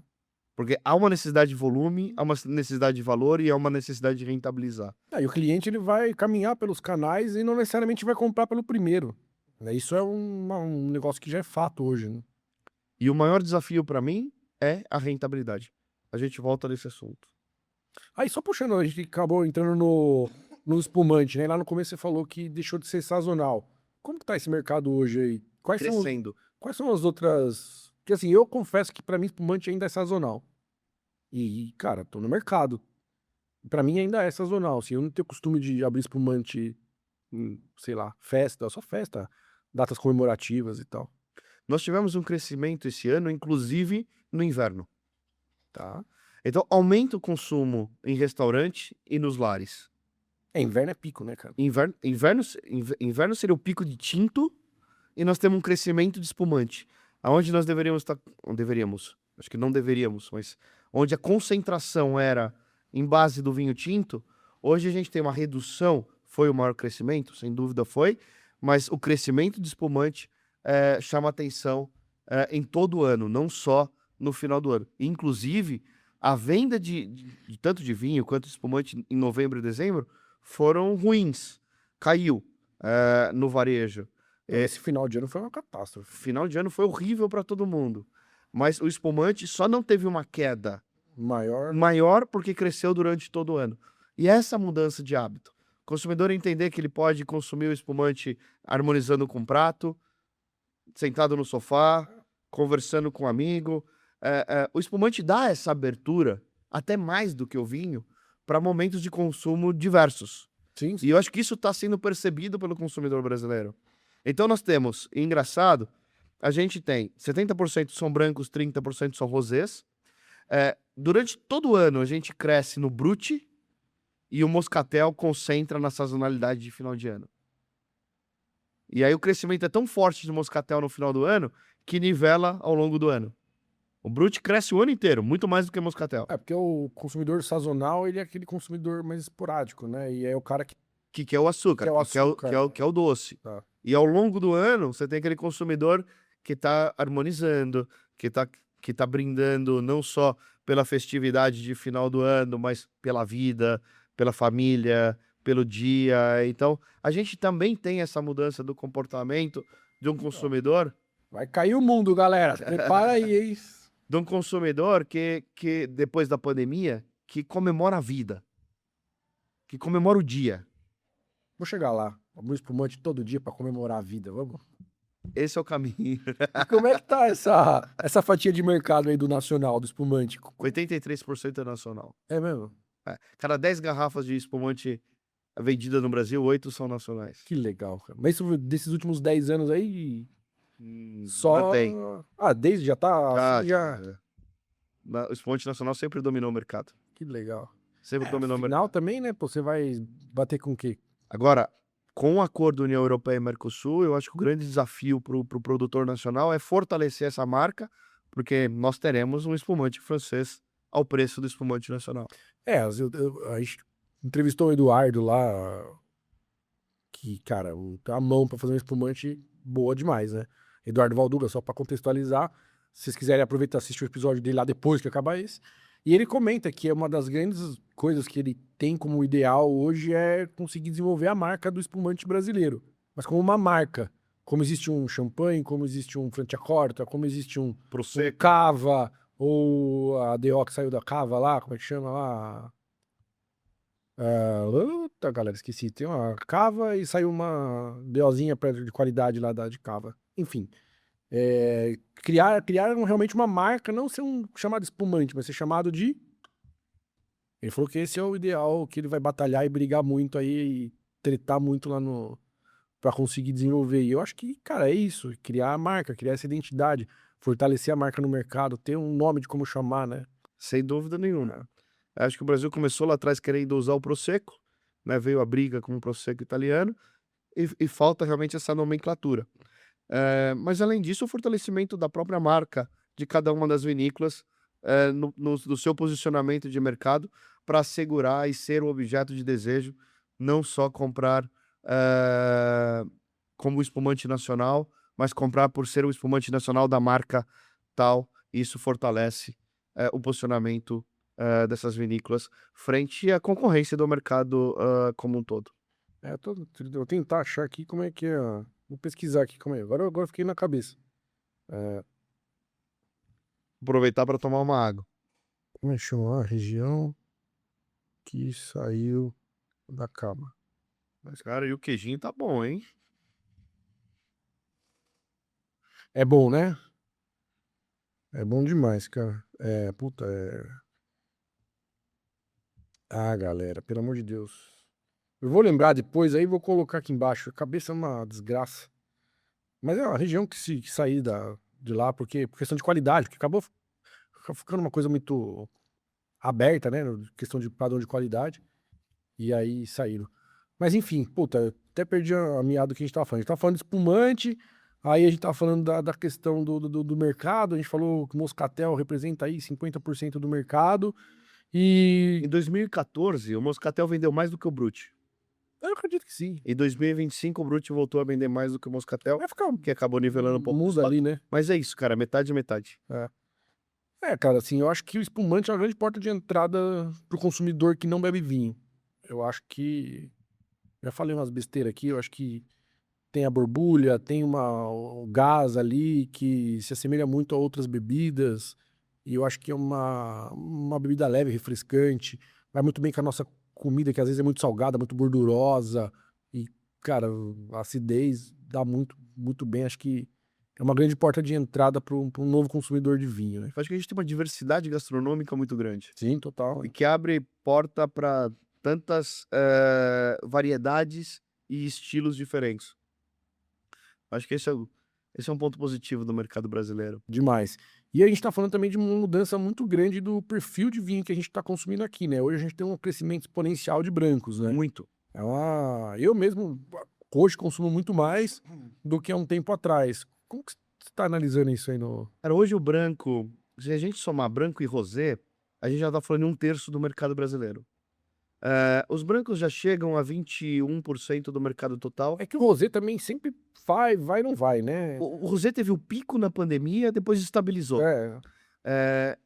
Eu tenho um pouco de medo com o rosé, por ainda ser um certo modismo em relação a um crescimento orgânico e... É que rosé é um negócio complicado, né? Você tem muito poucos rosé bom mesmo, assim, né? E aí falando mais tecnicamente, sendo mais elitista mesmo, aí tem rosé, muito pouco rosé bom, né? O resto é meio... Agora o branco cresce em todos os segmentos, de preço e estilos.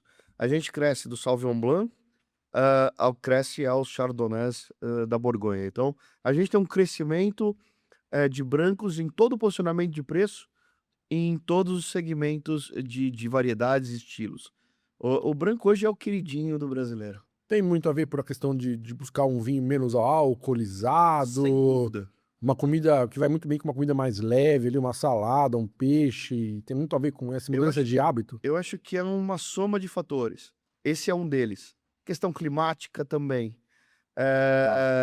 O vinho mais leve, com menos álcool.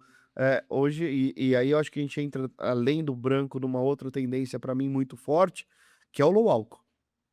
Em todas as categorias, não só no branco. É mais fácil você produzir um low álcool do que você desalcoolizar. Ah, sim, não, é outro processo. É o processo natural do vinho, não tem nada a ver. Então, esse vinho low álcool, enquanto o zero álcool não tem a qualidade esperada, o low álcool pode ser o produto.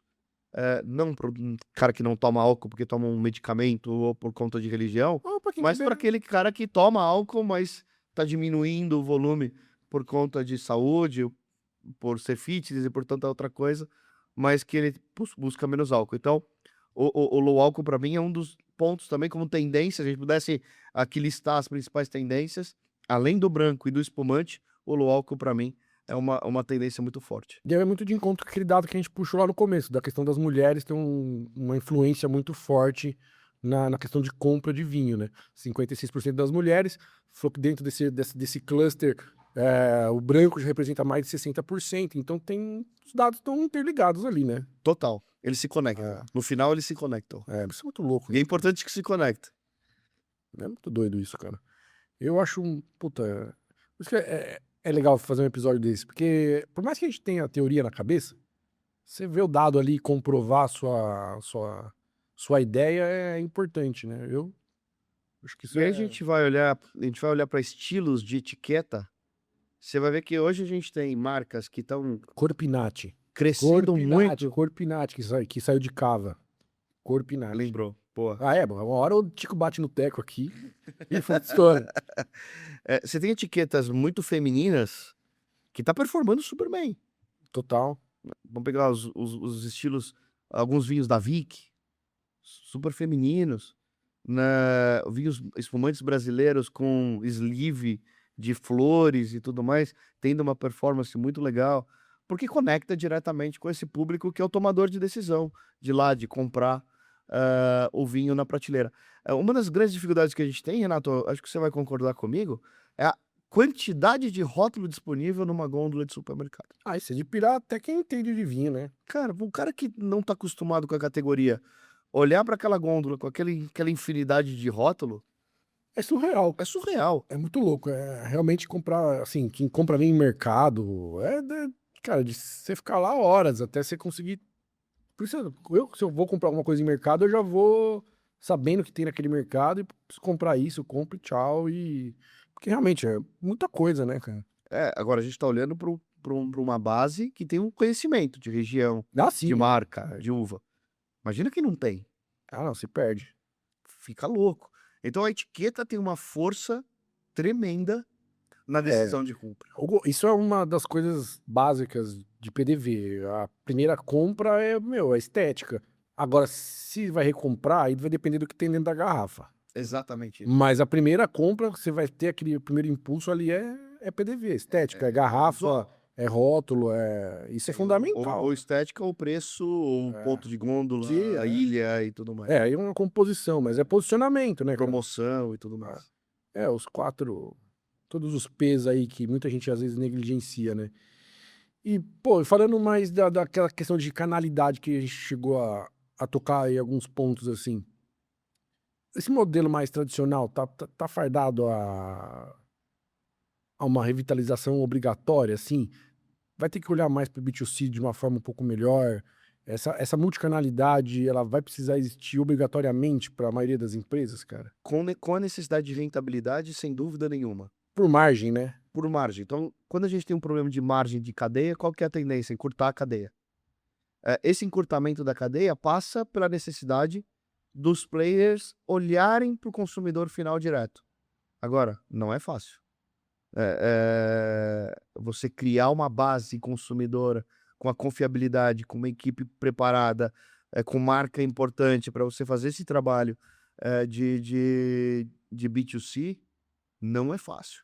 É um mercado ainda meio mal desenvolvido, né? Que tem muita oportunidade. Eu acho, porque assim, não é. Aí é um erro de gestão. Pô, vou colocar um e-commerce no ar e vou ficar rico. É a grande. Porra, é a grande loucura que acontece há 30 anos no Brasil e as pessoas não aprenderam ainda. Cara, imagina que sua loja virtual é a mesma coisa que uma loja física. Se você gasta R$10 de investimento para ter essa loja online, para divulgar ela, você vai pagar um aluguel de R$10 aonde? Vamos supor, R$1.000. O que você aluga com R$1.000? Um box numa galeria e beleza, você vai ter um fluxo X de pessoas ali. Agora, se você paga R$30.000 de investimento para divulgar essa loja, que PDV, que rua que você consegue colocar sua loja? Ó, você já coloca numa avenida, você coloca num bairro um pouco mais legal, você já tem um fluxo diferente de pessoas. Então tem que pensar na loja online como se fosse uma loja física. O carinho tem que ser o mesmo, a ideia de fluxo de gente para você conseguir vender um vinho tem que ter a mesma ideia.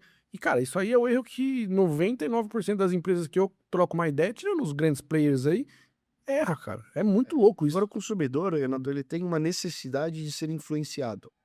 Isso o Brasil é potência nisso. E essa relação do vendedor com o cliente é exatamente isso. O cliente tem no vendedor a credibilidade de você conhecer o meu estilo, o meu paladar. Então, esse CRM entre o vendedor e o cliente, ele tem que estar muito alinhado para que essa confiabilidade não seja quebrada. E por isso que a gente falou desde o início, e isso resulta até hoje, na condição do cara que tem uma loja online, conseguir levar em algum momento esse cliente para uma venda mais personalizada. Não, total, porque é aquilo, o custo de aquisição inicial de um cliente é X. Agora, para você revender para ele, baixa drasticamente, né? E o ticket médio dele comprando na plataforma e comprando numa relação direta é muito maior. É muito maior.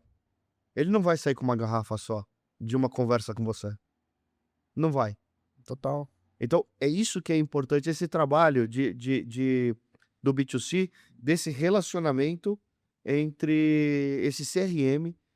E aí acontece um ponto que eu acho que é interessante, Renato. Olha para as vinícolas hoje nacionais.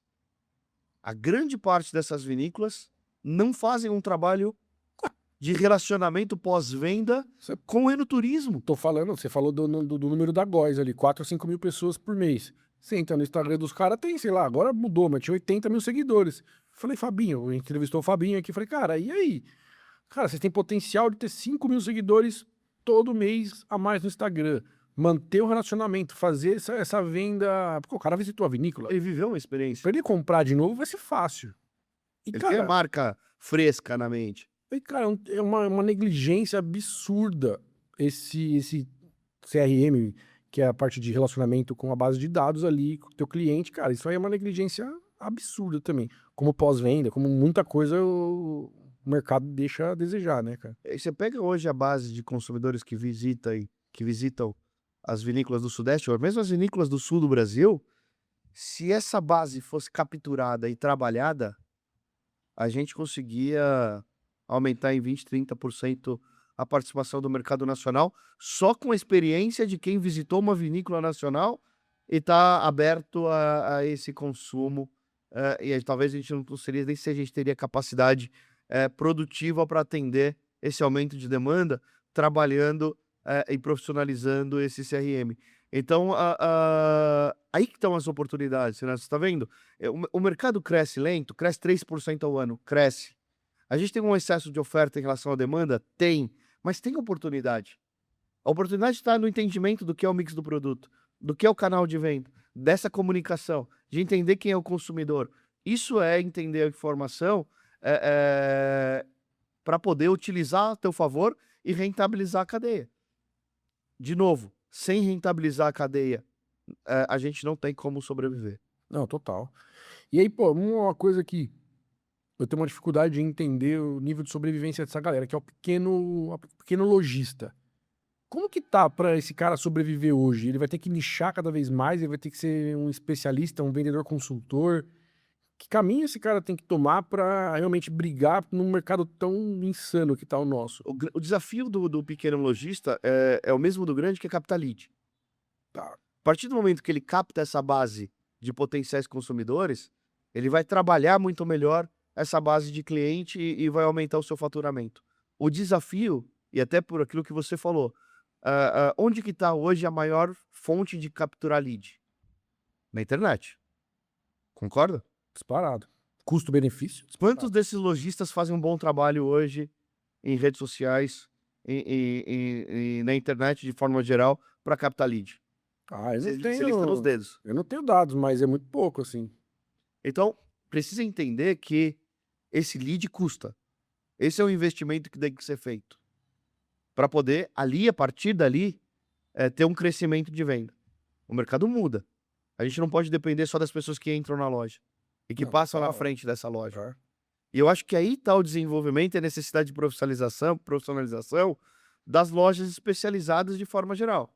A gente tem lojas muito grandes, né, que estão virando Total Wine, e lojas muito pequenas que têm dificuldade em crescer por dificuldade em se profissionalizar. Não tecnicamente, comercialmente. No entendimento do mercado e nas ferramentas que podem ser usadas para crescer esse mercado e o seu potencial faturamento. Agora, um outro ponto que você não tocou e que eu recebo muito é gente que compra vinícola fora do Brasil e acha que é fácil vender vinho no Brasil. Brasileiro que vai para Portugal e compra um pedaço de terra, compra lá uma quinta e liga lá no escritório. Tô trazendo para o Brasil 2 contêineres de vinho que eu comprei uma quinta, ou comprei de um amigo que tem uma quinta. E agora eu preciso vender vinho no Brasil. Ah, bem-vindo, né? E aí não conhece o mercado brasileiro. Tem bastante disso? Muito. Você sabe qual que é o turnover de importadores no Brasil que importam e não importam, importam e não importam por ano? 25%. Pô. 25% das empresas que importam deixam de importar no ano seguinte. 25% surge. 25% volta a parar de importar. Cara, é alto pra caralho, hein? Muito alto. Esses são os famosos aventureiros. Ah. Os caras que vão lá, trazem um container pro Brasil e acham que é fácil. O grande gargalo nosso é comercial. É ter equipe. Essa equipe tá preparada. Total. Isso é o maior gargalo do mercado brasileiro. Que cai na profissionalização da estrutura da empresa ali, né? Não tem milagre, cara. Acho que o maior gap que a gente tem, estrutural de empresa hoje é a questão administrativa. O cara vai muito pela paixão. O restaurante, o cara é cozinheiro, não é administrador. No mundo do vinho, o cara é enófilo, muitas vezes não é um administrador. E isso você pode discorrer para vários níveis de setores, né? O maior gargalo que a gente tem é a administração, cara. Eu sou uma pessoa assim, mas fui fazer administração depois para poder equalizar esse gap. Mas comecei como um cara que era profissional da área, mas não tinha administração. Aí foi crescendo, crescendo, chegou uma hora que, cara, se você não profissionalizar a gestão da tua empresa, você vai por água abaixo, cara. Exatamente. Porra. Pô, a gente tá falando pra cacete. Já deu quanto já, produção? Quase 2, né? 1h40? Vamos pra tendência de mercado. O que você tá vendo de tendência aí pros. Tirando o que a gente já comentou aqui do zero álcool, low carb também. Ah, loucura isso, né? Cara, assim, eu acho que o branco continua sendo a maior tendência de crescimento. Ah, os espumantes, a segunda maior tendência de crescimento. Vinhos leves e low álcool nessa pegada. Ah, e colocaria nessa lista que nós fizemos aqui de várias tendências a mudança realmente do comportamento do tabuleiro de xadrez, que é o mercado de vinho no Brasil, em relação às mudanças que estão ocorrendo em relação ao acordo União Europeia e Mercosul. Buscar marcas hoje na Europa, posicionamento de marca, pensando daqui 10 anos, ter esse produto bem posicionado e construindo essa marca ao longo do tempo, eu acho que agora passa a ser uma das grandes tendências com essa mudança do livre comércio entre União Europeia e Mercosul. Já tenho visto muitos importadores se mexendo a esse respeito, olhando o que é possível capturar lá fora, um acordo de uma nova marca, marcas importantes que não estão no mercado brasileiro, ainda não estão no mercado brasileiro, e poder se posicionar em relação a essa mudança, em relação ao posicionamento de preço do vinho europeu no Brasil. Então, de novo, brancos espumantes como tendência de mercado, o vinho com maior residual de açúcar continua sendo o queridinho do brasileiro, né? Se a gente pegar os primitivos, continuam crescendo ainda É bomba, né? A galera adora. significativamente, e olhar para a Europa como oportunidade nessa transição com o acordo União Europeia e Mercosul. E tem algum país específico, assim, que tá despontando, aproveitando bastante? Porque a gente tá falando sei lá, Itália, França, Portugal, Espanha. Eu acho que tem uma representatividade muito pequena ainda no nosso mercado, tem um potencial muito grande ainda. Mas tem algum país fora do mainstreaming, assim, que... Todos os países fora do mainstream, a gente está falando de nicho. Ah, Aí é muito nicho. A gente fala de África do Sul, Austrália. isso é, porra, aí é transporte, aí inviabiliza. É tudo nicho, né? Bulgária, Hungria. Cara, é muito nicho. É muito nicho. Inglaterra. Inglaterra, é tudo muito nicho. Então, o mercado deve se concentrar nas principais mesmo. Existe espaço para experimentação? Claro que existe, mas tem que entender que quer atuar num mercado exótico, de um país diferente, nenhum problema. Mas saiba que é um mercado de nicho. Compra pouquinho, né? Para não... Não vai trazer um container fechado. Compra Então, faz uma experimentação no mercado, entende posicionamento de preço, e entenda que o mercado é experiência, é gerar essa experiência para o consumidor poder trabalhar essa marca. Então, você acha que esse acordo União Europeia-Brasil aqui é o que vai realmente dar uma mexida no mercado nesses próximos 10 Sem anos? dúvida. Não Isso tenho aí dúvida. que vai dar uma Vai dar uma chacoalhada. chacoalhada boa aí, né? Pô, eu tinha listado um bloquinho pra um bate-pronto, assim, umas perguntinhas mais leve assim. E aí vou te fazer uma respostinha curta, rápida e vambora, hein? O maior mito do mercado de vinhos hoje é... Putz, cara, maior mito? Cara, achar que vinho de mesa não é vinho. Boa. O dado que mais chocou você? Aí pode falar 2025. O dado que mais chocou, queda da rentabilidade. Se abrir uma importadora hoje, eu preciso fazer? Comprar informação de mercado. Boa.